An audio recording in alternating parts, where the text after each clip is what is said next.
Bismillahirrahmanirrahim. Assalamualaikum warahmatullahi wabarakatuh. Perkenalkan, nama saya Jamie Sutiani, mahasiswi Winrada Intan Lampung. Di sini saya akan menjelaskan materi yang berjudul tentang hakikat manusia dan masyarakat dalam perspektif pendidikan Islam dari mata kuliah Filsafat Pendidikan Islam yang diampu oleh Bapak Andre Tiono Kurniawan MPDI. Saya dari kelas G semester 3 Prodi Pendidikan Guru Madrasah Ibtidaiyah dengan nomor pokok mahasiswa 1911100321.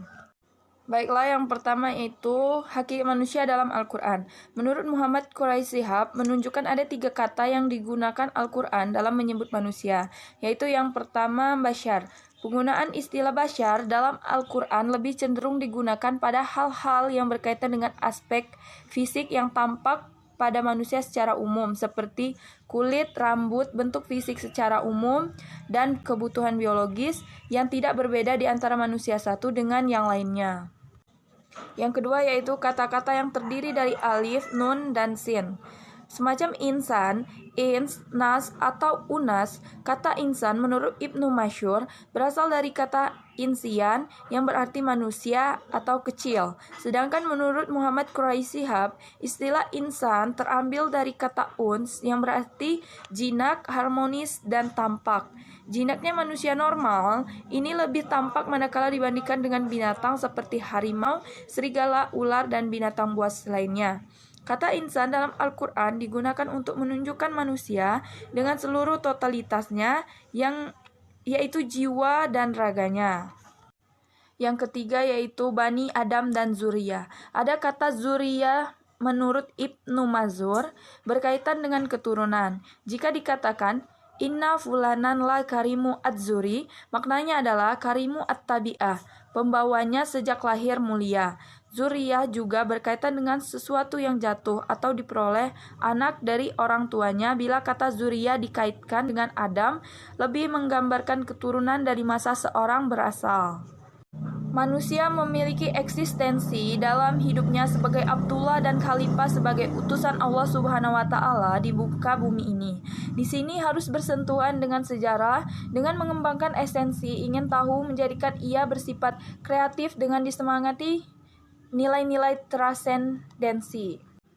Baiklah, materi yang kedua yaitu aliran filsafat Islam tentang manusia.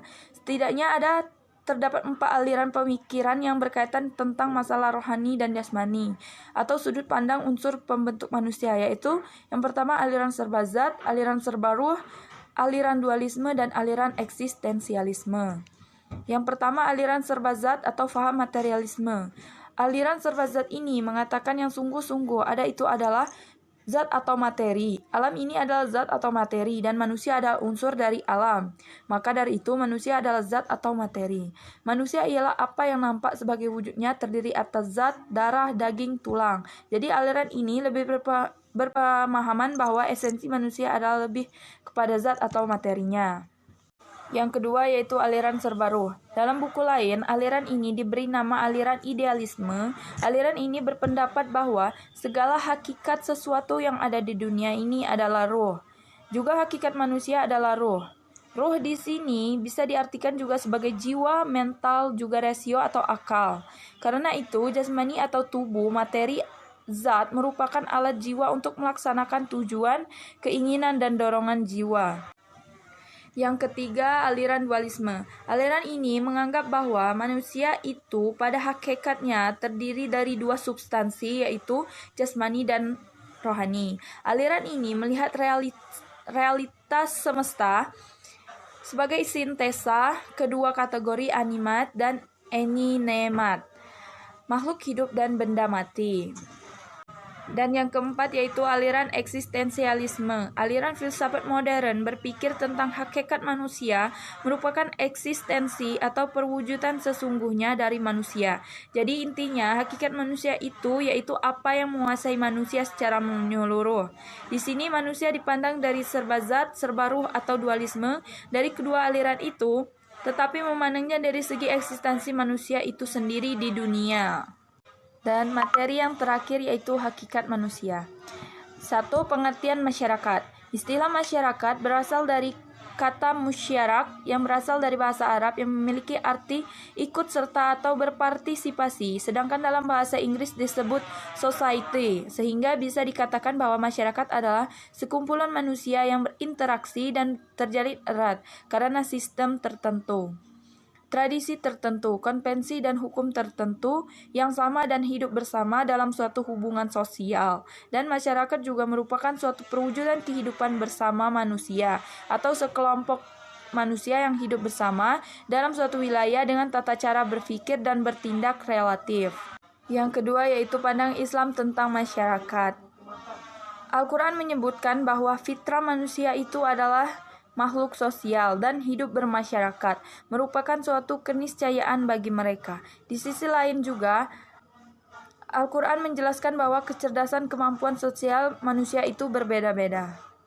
Dan yang terakhir yaitu fungsi pendidikan dalam masyarakat, menciptakan dan memberdayakan masyarakat yang sesuai dengan tujuan-tujuan menciptakan manusia di muka bumi adalah tujuan dari pendidikan Islam. Tujuan itu ialah menjadikan nilai-nilai Islam sebagai bingkai dalam masyarakat ideal. Lembaga-lembaga pendidikan sebagai peranan kunci dalam mencapai tujuan sosial yang diharapkan. Sekian yang dapat saya sampaikan. Apabila terdapat kesalahan dan kekurangan dalam penyampaian saya mohon maaf, dan kepada Allah Subhanahu wa taala saya mohon ampun. Saya akhiri, wabillahi taufiq wal hidayah. Wassalamualaikum warahmatullahi wabarakatuh.